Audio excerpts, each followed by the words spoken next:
제5장. 아나니아라 하는 사람이 그의 아내 삽비라와 더불어 소유를 팔아 그 값에서 얼마를 감춤해 그 아내도 알더라.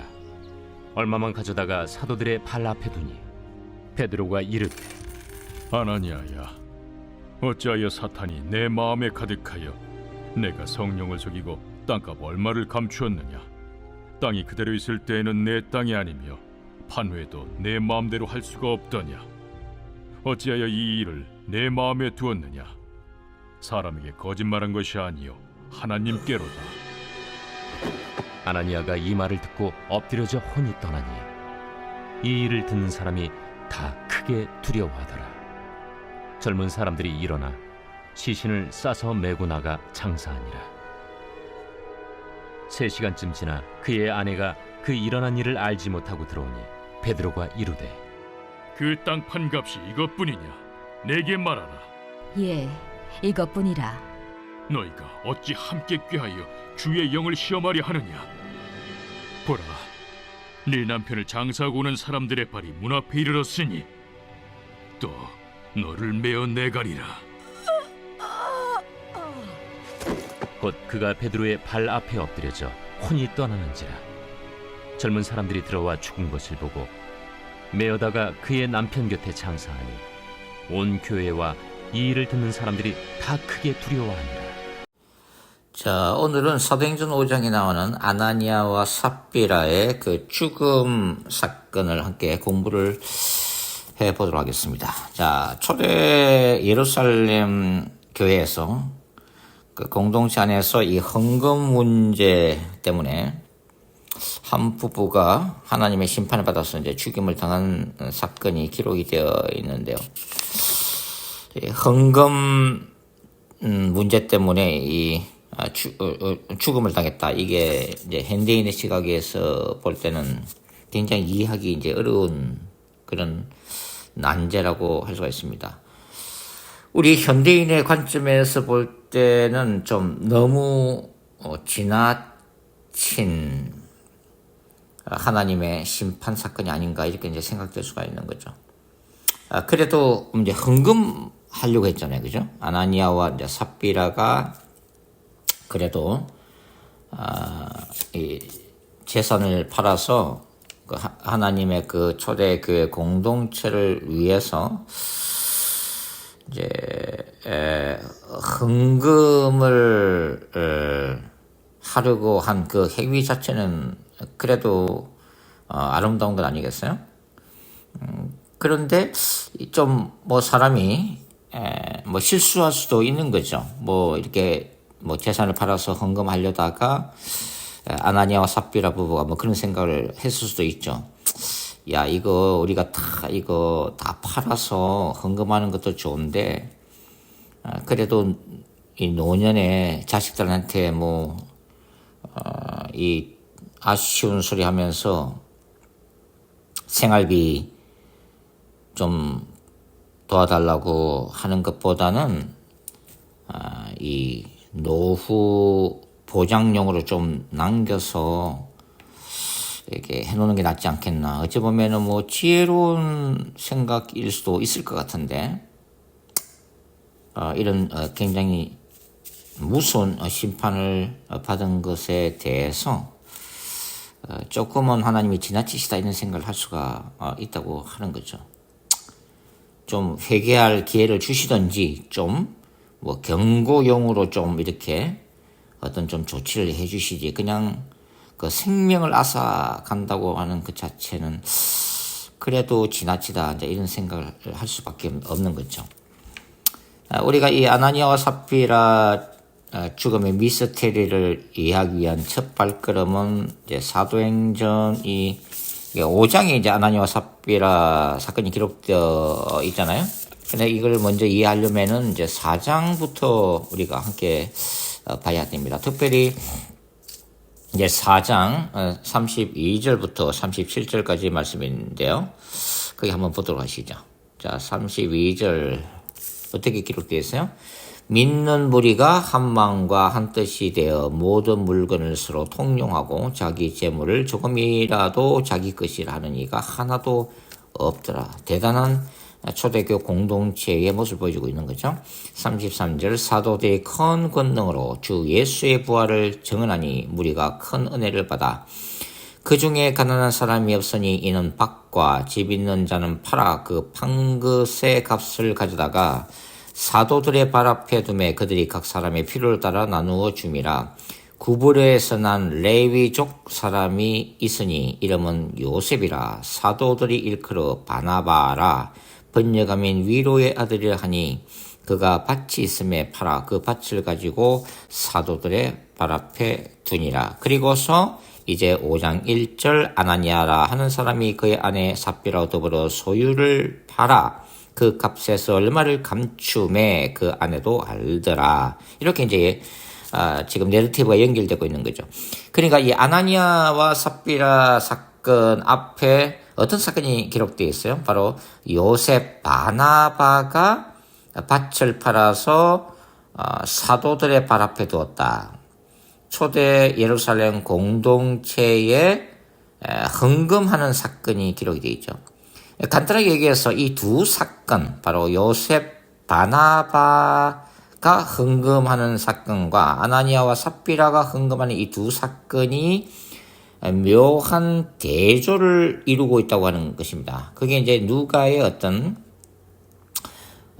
이 구조 속에서 두 사건을 비교하게끔 만드는 그런 의도라고 볼 수가 있죠. 한마디로 이 바나바는 성령의 사람이고 아나니아와 삽비라는 사탄에게 붙들린 사람들이라고 하는 이 대조를 이제 보여주고 있다고 하는 것입니다. 자, 여기 요셉 바나바는 그 요셉이 본명이죠, 그죠? 그리고 이제 바나바가 별명인데 이 바나바가 위로의 아들이라는 뜻입니다. 그러니까 이 초대교회 공동체 안에서 이 요셉이라고 하는 인물은 자기 원래 이름 요셉보다는 오히려 별명인 바나바로 더 잘 알려진 그런 인물이라고 하는 거죠. 그러니까 위로의 아들이라고 하는 이 닉네임에서 우리가 짐작할 수 있듯이 굉장히 초대교회에 가난한 사람들, 힘들어하는 사람들, 낙심하는 사람들, 이런 사람들을 수시로 신방에서 기도해주고 따뜻한 말, 격려의 말, 희망의 그 복음을 함께 나누면서 존경을 받았던 그런 인물이라고 하는 거죠. 자, 이 바나바가 나중에 이 안디옥 교회의 담임 사역을 하게 되죠.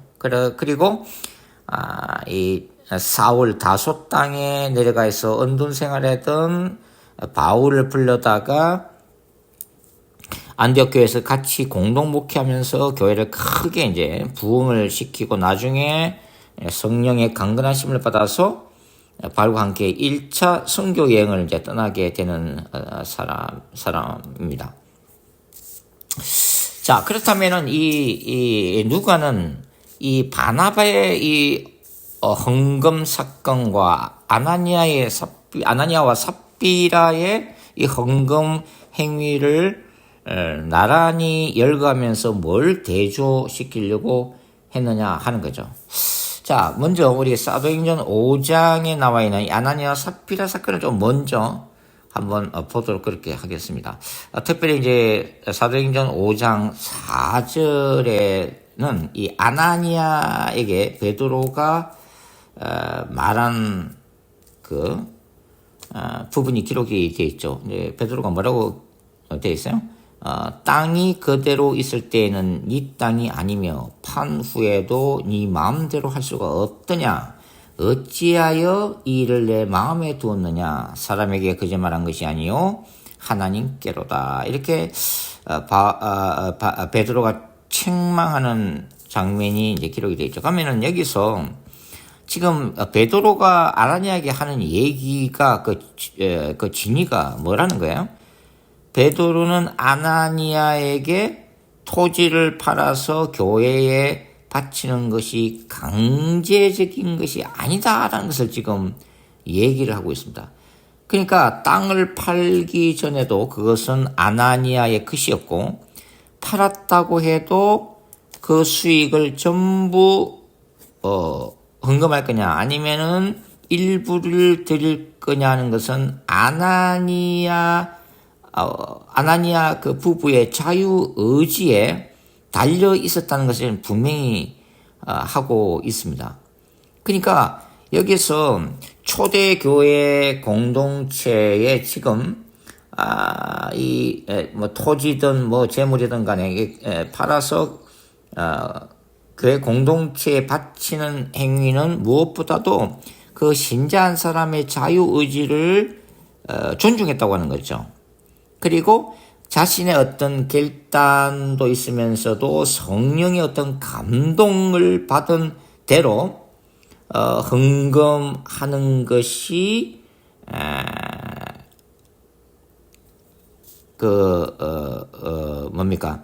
그런 분위기였다고 하는 거죠. 그러니까 이거는 역설적으로 이제 초대교회 공동체가 강제적인 공산주의나 어떤 강요된 나눔이 아니라 자발적인 사랑과 헌신에 기반한 공동체였다는 것을 저희 보여주고 있는 거죠. 근데 문제의 본질이 지금 뭐냐면 헌금 액수의 전부냐 일부냐 이런 게 아니라 아나니아 부부가 자신들이 재산 전부를 바쳤다고 거짓말한 그 태도에 있다고 하는 것입니다. 그러니까 베드로가 지금 책망하는 것은 뭐냐면 그게 사람에게 거짓말한 것이 아니라 하나님께 거짓말했다고 지금 비판하고 있는 거죠. 그러니까 공동체를 속이는 행위는 곧 하나님의 임재를 속이는 것과 같다고 하는 그런 경고라고 볼 수가 있는 거죠. 그래서 베드로는 결국은 이 아나니아 부부의 어떤 이 거짓말이 단순한 거짓말이 아니라 그 뒤에 뭐라고 그래요? 어찌하여 사탄이 내 마음에 가득하여 성령을 속이느냐? 어떻게 해서 사탄에게 붙들림 바 되어서 성령을 회방하느냐 하는 그런 어떤 강도로 지금 비판을 하고 있고, 그 결과는 바로 이 아나니아가 먼저 죽고 그 다음에 삽비라 부부도 죽으면서 교회 내에서 줄초상이 나고 있는 것을 지금 기록을 하고 있다고 하는 것입니다. 자, 그래서 일단은 이 누가는 정말 이 자신의 결단과 그 다음에 성령의 감동으로 정말 하나님의 이 나라를 사랑해서 밭을 팔아서 헌신했던 바나바와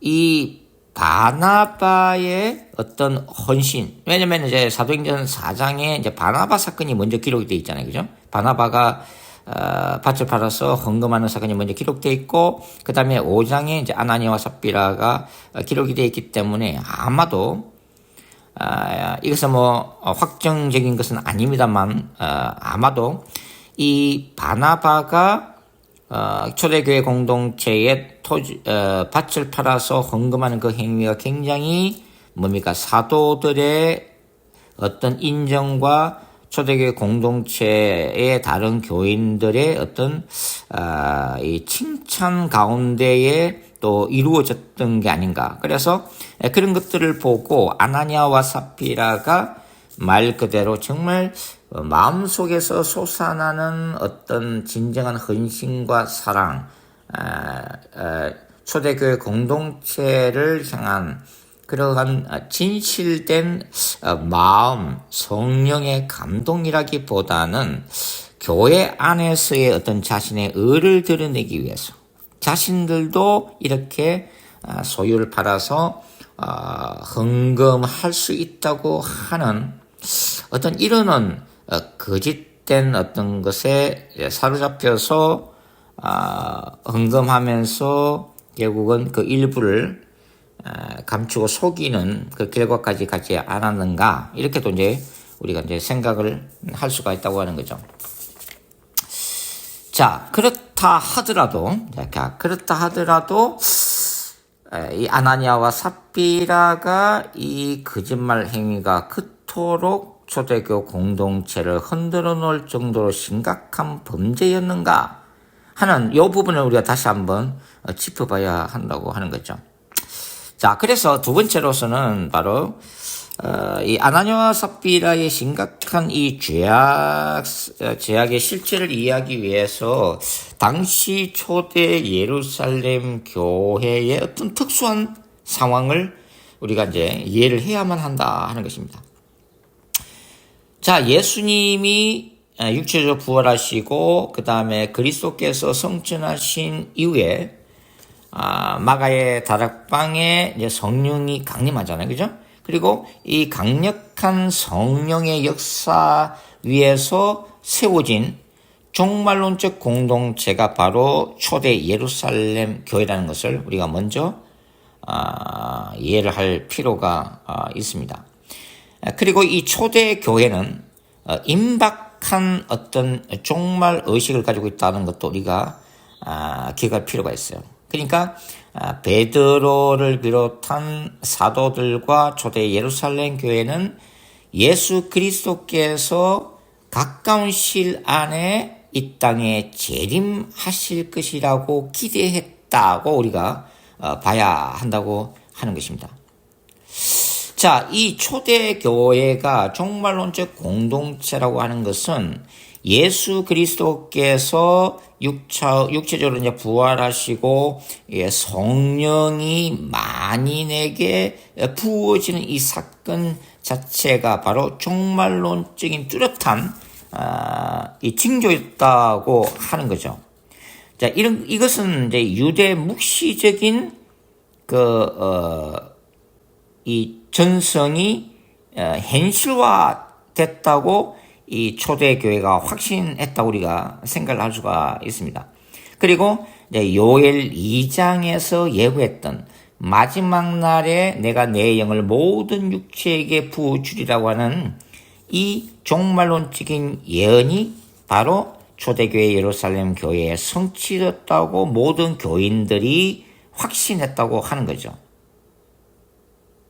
그리고 이제 예수 그리스도의 임박한 재림과 그 결과로 인해서 이 하나님의 나라가 곧 도래할 거라고 하는 이런 기대와 소망이 이 초대교회 공동체에 가득 찼다.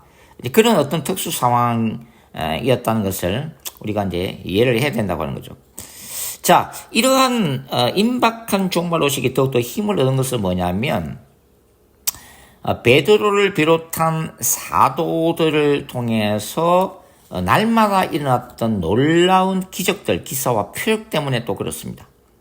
그러니까 초대교회 공동체가 얼마나 강력하게 성령의 역사가 날마다 일어나는 것을 말해주는 거죠.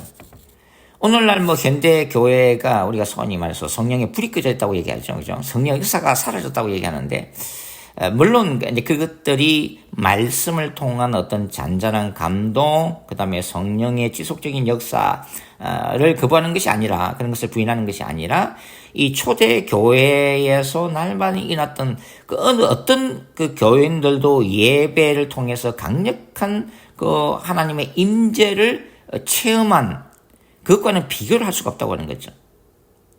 그러니까 사도들이 말씀을 전하고 민간에 나가서 복음을 전할 때마다 병든 자가 고침받고 악령이 떠나가는 정말 강력한 기사와 표적들이 계속해서 일어났기 때문에 이 초대교회 공동체는 바로 임박한 예수 그리스도의 재림과 하나님 나라가 곧 이 땅에 세워질 거라고 하는 그 확신을 지속적으로 가질 수밖에 없는 분위기였다 하는 거죠.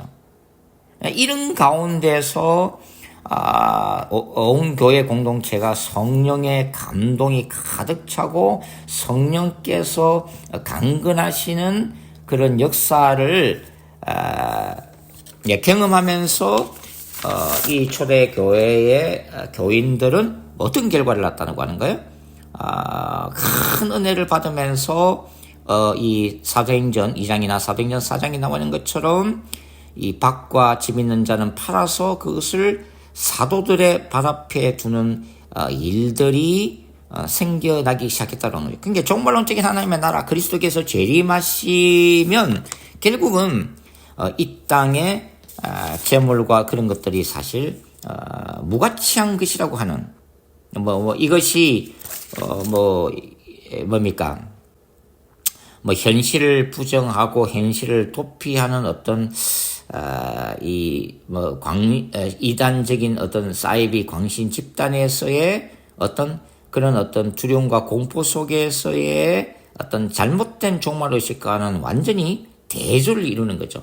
이것은 성령께서 주시는 그 평강 가운데, 성령의 감동 가운데 이런 일들이 초대교회에 연이어서 일어났다 하는 것을 우리가 알 수가 있는 거죠.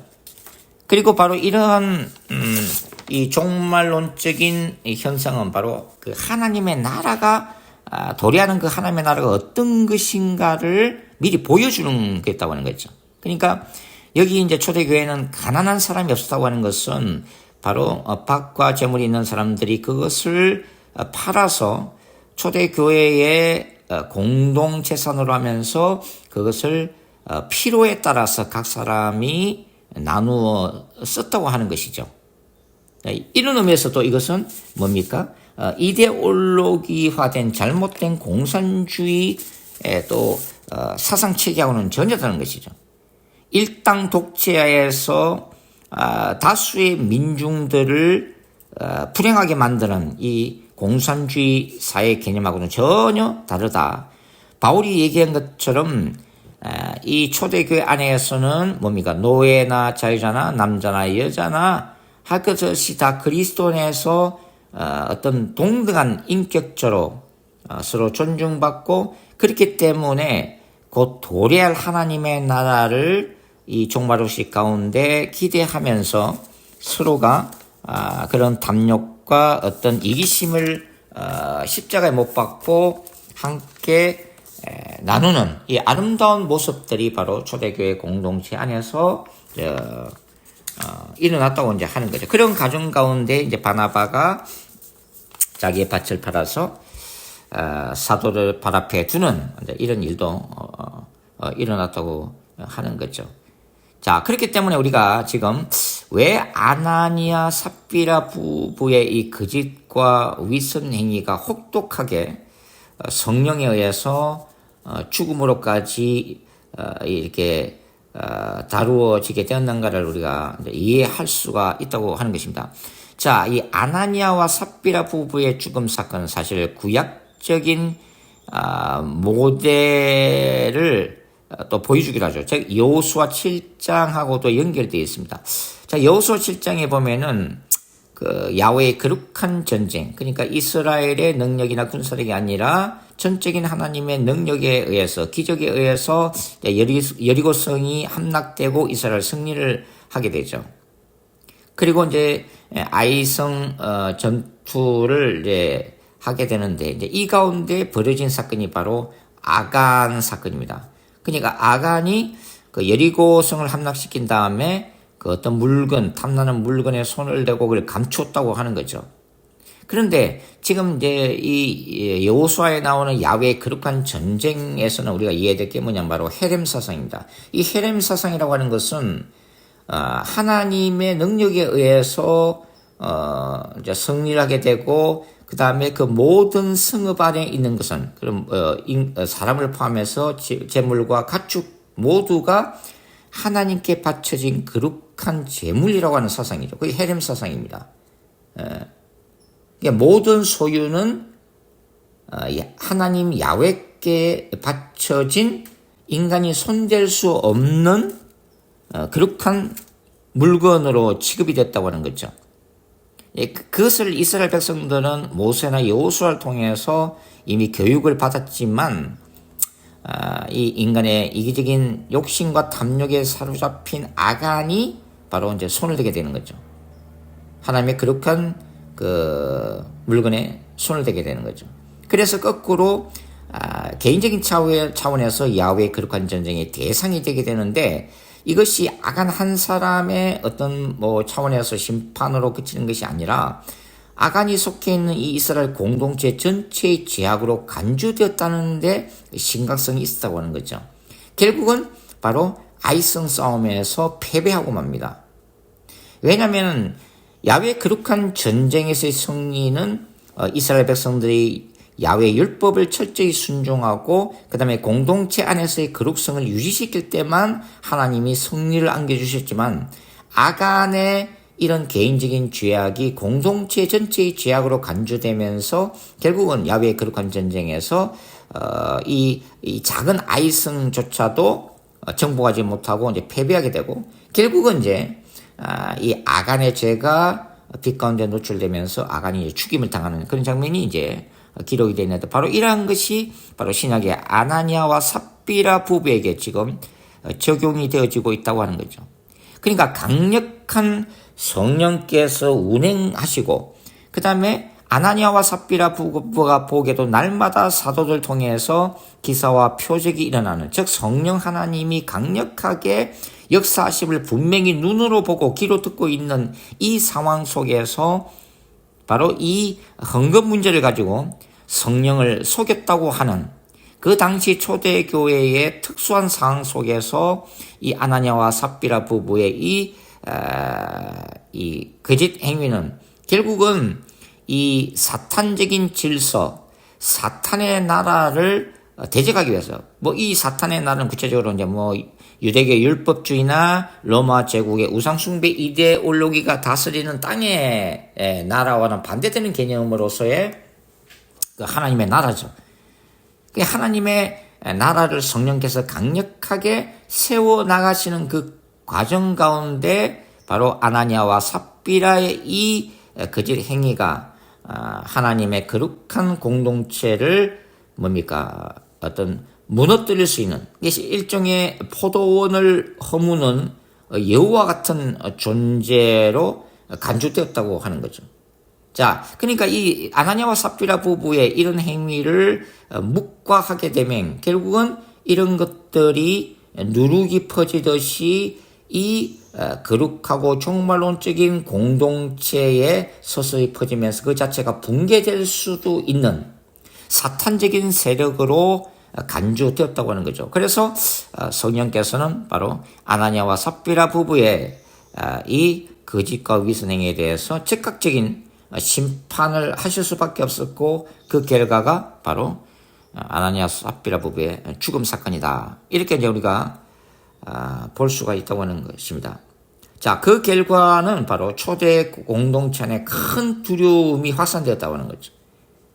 그러니까 초대교회 교인들은 바로 이 아나니아와 삽비라 부부의 즉각적인 죽음을 보면서 하나님의 어떤 이 심판에 대해서 두려움을 느끼면서 이 거룩한 공동체 안에서의 이 거룩성을 유지해야만 한다고 하는 새로운 도전 그리고 새로운 시대를 준비하기 위해서 얼마나 초대교회가 말씀에 순종하면서 거룩성을 유지해야 하는가를 다시 한번 생각할 수 있는 계기가 되었다라고 이제 볼 수가 있는 거죠. 이것은 거룩한 전쟁 신학적 관점에서 볼 때 바로 이 아나니아와 삽비라 부부의 죽음 사건은 죄와 사탄적인 질서에 대해서 거룩한 전쟁을 선포하시는 야훼의 어떤 심판 사건이다. 이렇게 우리가 이해를 할 수가 있습니다. 사실 성령께서 강력하게 역사하실 때마다 늘 교회 역사는 사탄의 역사도 덩달아서 일어났던 것을 기록을 하고 있는 거죠. 미국의 어떤 부흥운동이 강력하게 그 성령의 불이 들어서 확산되고 있을 때에 이러한 어떤 미국의 대각성 운동이나 영적 부흥운동에 찬물을 끼얹었던 것은 이거 타종교인들이 아니에요. 꼭 보면은 목사님들이었어요. 이게 강력한 성령의 운동을 보면서 저거는 극단적 신비주의다. 저거는 사탄이 일으키는 기적이다. 이렇게 성령을 회방하면서 결국은 성령의 불꽃을 이 목사들이 그 당시에 영적인 어떤 이런 부분에 대해서 눈먼 소경과 영적인 기물이 왔던 이런 율법적인 목회자들에서 성령의 불이 이제 꺼지곤 했다고 하는 거죠. 역사적인 교훈이죠. 지금도 마찬가지라고 생각을 합니다. 자, 그러면은 이러한 아나니아와 삽비라 사건이 초대교회 예루살렘 공동체 그런 어떤 종말론적인 특수 상황이라면, 자, 오늘날의 교회는 어떨까요? 오늘날의 교회에는 아나니아와 삽비라 사건이 일어나고 있나요? 그 LA에서 그 개척교회 하시는 한 목사님이 계셨어요. 힘들게 교회를 유지시켜 나가는데 장로님 한 분이 그렇게도 방해를 하는 거예요. 뭐 사사건건 목사님에게 시비를 걸고 뭐 여러 가지로 목회를 도와주는 것이 아니라 목회를 방해하는 듯한.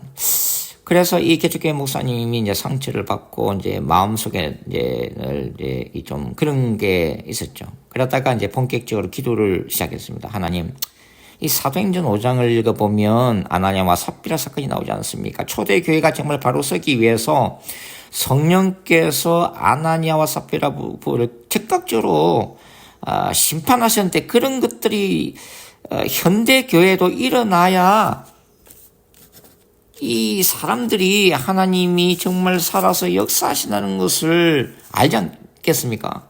정말 저 장로가 정말 교회를 정말 목회를 도와주는 것이 아니라 사사건건 저를 힘들게 하는데, 하나님이 저 장로를 아나니아와 삽비라 부부처럼 즉각적인 심판을 해주시면 안 되겠습니까? 이렇게 나름으로 굉장히 간절하게 기도했다는 거예요.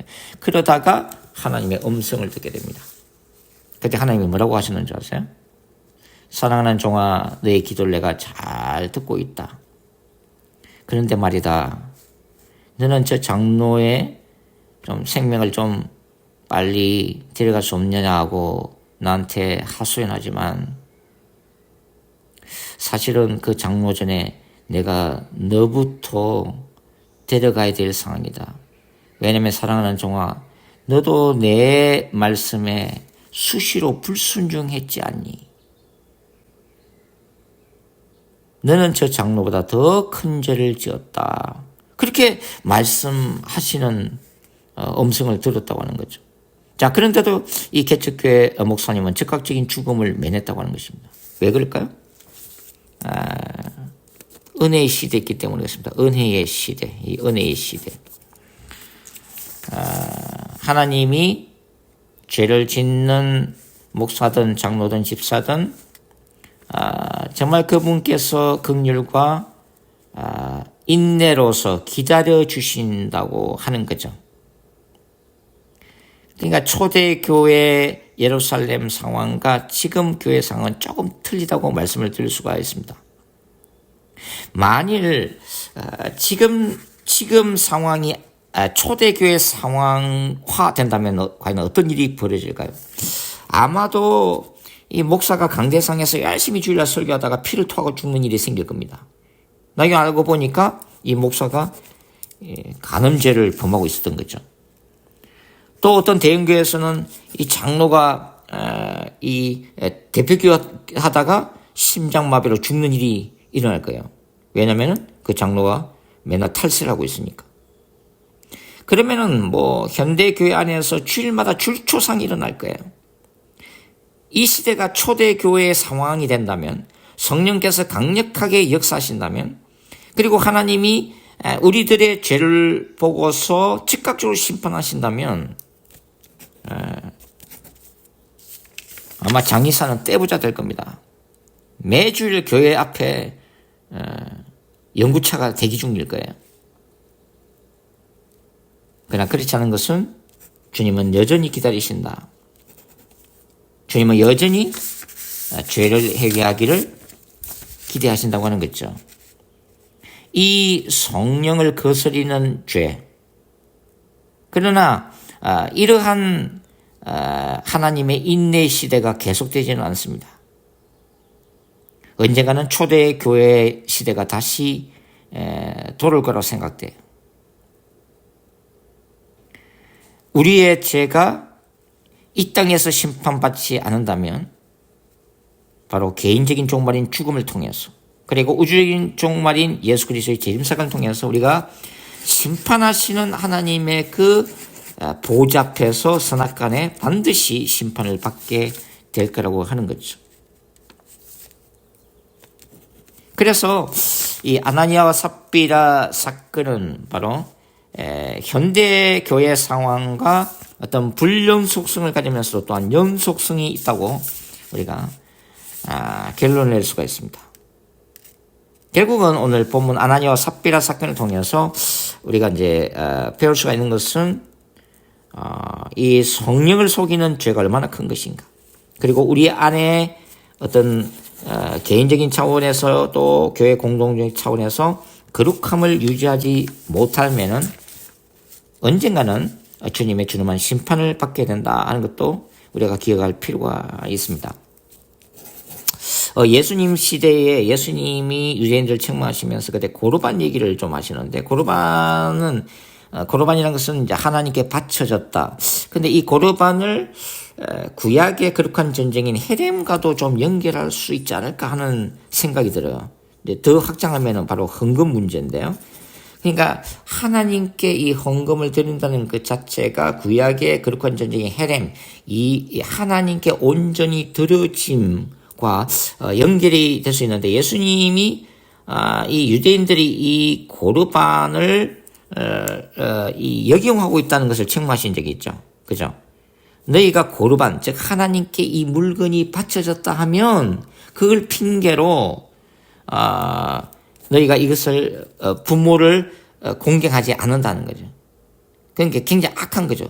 부모를 공경하라고 말씀을 하시는데 이 부모한테 이 재물을 쓰는 것이 아까워서 이 물건은 고르반이다라고 선포하기만 하면, 즉 하나님께 바쳐진 물건이다라고 선포만 하면은 그것이 정당화된다고 생각했던 일부 유대인들의 그 악한 마음의 동기를 예수님이 읽으시고 경고하시는 장면도 이제 나오고 있다고 하는 거죠. 이 아나니아와 삽비라 사건도 결국은 하나님께서 성령께서 아나니아와 삽비라의 그 내면을 지금 들여다보시는 거죠. 그 마음의 중심을 보신다고 하는 거죠, 이게. 그리고 우리가 이제 아나니아와 삽비라 사건에서도 우리가 지금 좀 생각할 수 있는 부분이라고 그런 생각이 듭니다. 자, 오늘 이렇게 이제 사도행전 5장에 나와 있는 아나니아와 삽비라 사건에 대해서, 그 죽음의 미스테리에 대해서 우리 잠깐 한번 공부를 해봤습니다. 또 다음 시간에 또 다른 재주를 가지고 함께 공부를 하도록 하겠습니다. 감사합니다.